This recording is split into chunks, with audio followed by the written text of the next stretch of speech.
Numbers, chapter 21. Then the king of Arad, a Canaanite who lived in the Negev, heard that Israel was approaching by way of Atarim. So he attacked Israel and took some of them captive. Israel made a vow to Adonai, "If you will hand this people over to me, I will completely destroy their cities." Adonai listened to what Israel said and handed over the Canaanim. So they completely destroyed them and their cities and named the place Hormah, complete destruction. Then they traveled from Mount Hor on the road toward the Sea of Suf in order to go around the land of Edom. But the people's tempers grew short because of the detour. The people spoke against God and against Moshe. "Why did you bring us up out of Egypt to die in the desert? There's no real food, there's no water, and we're sick of this miserable stuff we're eating." In response, Adonai sent poisonous snakes among the people. They bit the people, and many of Israel's people died. The people came to Moshe and said, "We sinned by speaking against Adonai and against you. Pray to Adonai that he rid us of these snakes." Moshe prayed for the people, and Adonai answered Moshe, "Make a poisonous snake and put it on a pole. When anyone who has been bitten sees it, he will live."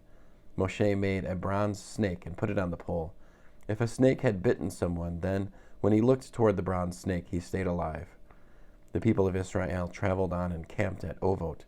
From Ovot, they traveled and camped at Iye ha-Avarim, in the desert fronting Moab on the east. From there they traveled and camped in Vadi Zered. From there they traveled and camped on the other side of the Arnon, in the desert. This river comes out of the territory of the Emori. From the Arnon is the boundary between Moab and the Emori. This is why it says in the book of the Wars of Adonai, "Vahev et Sufa, the Vadis of Arnon, and the slope of the Vadis extending as far as the site of Ar, which lie next to the territory of Moab." From there they went to Be'er, well, that is the well about which Adonai said to Moshe, "Assemble the people, and I will give them water." Then Israel sang this song. "Spring up, O well, sing to the well, sung by the princes, dug by the people's leaders, with the scepter, with their staffs." From the desert they went to Matana, from Matana to Nachaliel, from Nachaliel to Bamot, from Bamot to the valley by the plain of Moab at the start of the Pisgah range, where it overlooks the desert. Israel sent messengers to Sihon, king of the Emori, with this message: "Let me pass through your land. We won't turn aside into fields or vineyards, and we won't drink any water from the wells. We will go along the king's highway until we have left your territory." But Sihon would not allow Israel to pass through his territory. Instead, Sihon mustered all his people and went out into the desert to fight Israel. On reaching Yachatz, he fought Israel. Israel defeated him by force of arms and took control of his land from the Arnon to the Yabok River, but only as far as the people of Ammon, because the territory of the people of Ammon was well defended.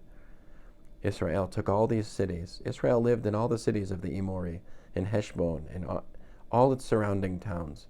Heshbon was the city of Sihon, the king of the Emori, who had fought against the former king of Moab, and conquered all his land up to the Arnon. This is why the storytellers say, "Come to Heshbon, let it be rebuilt. Let Sihon's city be restored. For fire burst out of Heshbon, a flame from the city of Sihon. It consumed Ar of Moab, the lords of Arnon's high places. Woe to you, Moab, you are destroyed, people of Kamosh. He let his sons be fugitives and his daughters captives of Sihon, king of the Emori. We shot them down. Heshbon is destroyed all the way to Divon. We even laid waste to Nophach, which extends as far as Midvah." Thus Israel lived in the land of the Emori. Moshe sent men to reconnoiter Yazer. They captured its towns and drove out the Emori who were there. Then they turned and went up along the road to Bashan, and Og, the king of Bashan, marched out against them, he with all his people, to fight at Idrei. Adonai said to Moshe, "Don't be afraid of him, for I have handed him over to you with all his people and his land. You will treat him just as you did Sihon, king of the Emori, who lived at Heshbon." So they struck him down with his sons and all his people until there was no one left alive, and then they took control of his land.